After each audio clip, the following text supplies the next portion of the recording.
پہنچانا جانتا ہے۔ مولانا الیاس قادری صاحب اپنے خطاب میں فرماتے ہیں کہ ایک مرتبہ بارگاہ غوث اعظم پیر عبد القادر جیلانی کو غوث اعظم سب سے بڑا مددگار کون ہے؟ اللہ۔ سب سے بڑا مددگار اللہ ہے۔ یہ سب یاد کر لیجئے ایک جملے کو، جس پر مصیبت آئے وہ مشکل کشا، جو حاجت میں پھنس جائے وہ حاجت روا، جس کو مدد کی ضرورت ہو وہ غوث اعظم وہ جس پہ کوئی مصیبت نہ آئے، اس پہ کوئی وہ کسی حاجت میں نہ پھنسے، وہ کسی کا محتاج نہ بنے۔ کہ پیر عبد القادر جیلانی کی غوث اعظم کی بارگاہ میں لوگوں نے آ کے عرض کی، سیدی قبرستان میں ایک قبر سے مردے کی چیخ و پکار بلند ہو رہی ہے، مرشد کرم فرمائیے۔ انا للہ و انا الیہ راجعون۔ امام الانبیاء نے اپنے صحابی کو دفن کرنے کے بعد کیا کہا؟ اے میرے ساتھیو، اس کی استقامت کے لیے دعا کرو، اس کی استقامت کے لیے اللہ سے دعا کرو۔ اب اس سے سوال ہو رہے ہیں، نبی کہہ رہے ہیں اللہ سے مانگو اس کے لیے، اور وہ کہتے ہیں پیر جی آپ کرم فرمائے، مردہ بہت رو رہا ہے، بیچارے کا عذاب کم ہو جائے۔ آپ نے فرمایا اچھا یہ بتاؤ یہ کبھی میری مجلس میں آیا؟ اگر پیر جیلانی عالم الغیب تھے تو ان سے کیوں پوچھ رہے تھے میری مجلس میں آیا؟ وہ بھول گئے مریدوں کو؟ ہم عرض کریں گے تو شکایت ہوگی، اپنی اداؤں پہ خود ہی کچھ غور کیجئے۔ کہا یہ کبھی میری مجلس میں آیا؟ لوگوں نے کہا ہمیں تو نہیں پتا۔ کہا اچھا کبھی اس نے میرے گھر کا کھانا کھایا؟ لوگوں نے کہا ہمیں نہیں پتا۔ کہا اچھا اس نے کبھی میرے پیچھے نماز پڑھی؟ لوگوں نے کہا ہمیں اس کا بھی نہیں پتا۔ تو پیر غوث اعظم نے سر کو جھکا لیا، آپ پہ جلال و وقار طاری ہوا، اور پھر آپ نے فرمایا ابھی مجھے آ کر فرشتوں نے بتایا ہے اس نے آپ کی زیارت کی ہے اور اس کو آپ سے محبت بھی تھی، اللہ نے اس پر رحم فرما دیا۔ اور لوگوں نے کہا اب اس کی قبر سے آنے والی آوازیں بند ہو گئی۔ صلو علی الحبیب صلی اللہ تعالی علی محمد۔ بہجت الاسرار شریف صفحہ 194 ہی پر ایک اور حکایت منقول ہے۔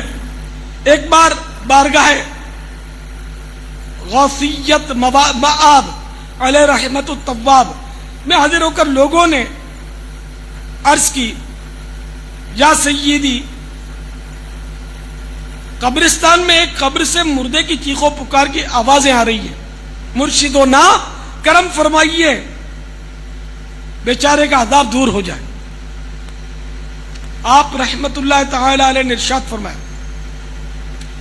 کیا اس نے مجھ سے خرقہ خلافت پہنا ہے؟ لوگوں نے عرض کی ہمیں معلوم نہیں۔ فرمایا کیا کبھی وہ میری مجلس میں حاضر ہوا؟ لوگوں نے لا علمی کا اظہار کیا۔ فرمایا کیا اس نے کبھی میرا کھانا کھایا؟ لوگوں نے پھر لا علمی کا اظہار کیا۔ آپ رحمت اللہ تعالی علیہ نے پوچھا کیا اس نے کبھی میرے پیچھے نماز پڑھی؟ لوگوں نے وہی جواب دیا۔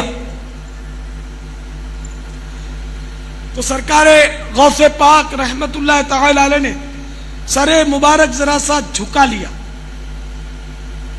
تو آپ رحمت اللہ تعالی علیہ پر جلال و وقار کے آثار ظاہر ہوئے، اور کچھ دیر کے بعد فرمایا مجھے ابھی بھی فرشتوں نے بتایا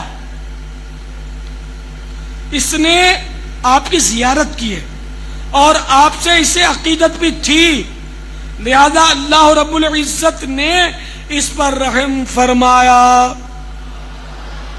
الحمدللہ عز و جل اس کی قبر سے آوازیں آنی بند ہو گئی۔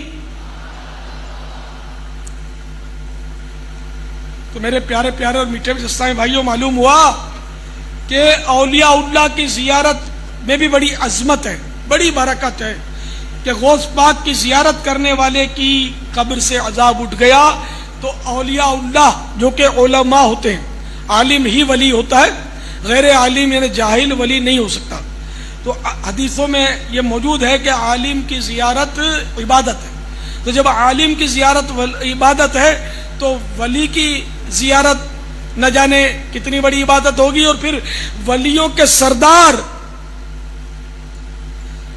غوث الاعظم علیہ رحمت اللہ الاکرم کی زیارت نہ جانے کتنی عظیم عبادت ہوگی۔ اس کی برکت سے قبر سے عذاب اٹھ گیا. اس شفاعت کا وجود نہ اللہ کی کتاب میں ہے نہ رسول اللہ صلی اللہ علیہ وسلم کی حدیث میں ہے. مالک فرماتا ہے وَأَنذِرْ بِهِ الَّذِينَ يَخَافُونَ أَن يُحْشَرُوا إِلَىٰ رَبِّهِمْ لَيْسَ لَهُم مِّن دُونِهِ وَلِيٌّ وَلَا شَفِيعٌ. ایسے لوگوں کو ڈرائیے جو اس بات سے ڈرتے ہیں کہ اپنے رب کے پاس ایسی حالت میں پیش کیے جائیں گے کہ ان کے سوا نہ کوئی ان کا مددگار ہوگا نہ کوئی سفارشی ہوگا.